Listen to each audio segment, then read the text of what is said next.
un nouveau choix d'équipement, le tapis roulant. Commencez par définir quelle est la vitesse maximale du tapis. Ça varie selon les tapis roulants, mais c'est souvent 18 ou 20 km/h. Supposons que c'est 20 km/h. Est-ce qu'il y a une pente? Habituellement, il y a de la pente, donc vous poussez à droite le petit bouton pente et vous indiquez la pente maximale. Dans la plupart des tapis roulants, c'est 12 ou 15%, mais il peut y avoir d'autres possibilités. Supposons 15%.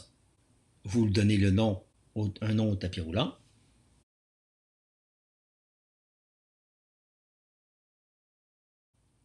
Une fois que c'est fait, vous enregistrez.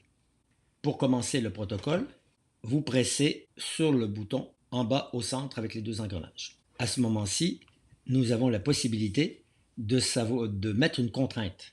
C'est-à-dire si, par exemple, vous faites affaire à une personne sédentaire, vous allez peut-être limiter la vitesse, donc vous pressez sur vitesse, et vous voulez limiter la vitesse, par exemple, à 6 km/h. Et le protocole de test, il n'y aura pas de palier à plus que de 6 km/h, à plus ou moins 2,3 km/h.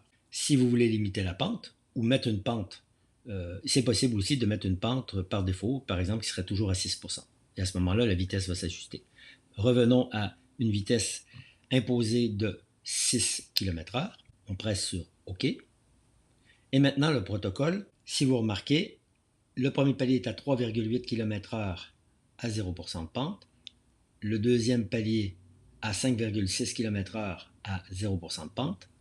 Le troisième palier à 6 km/h à 2% de pente, on le voit vers le bas.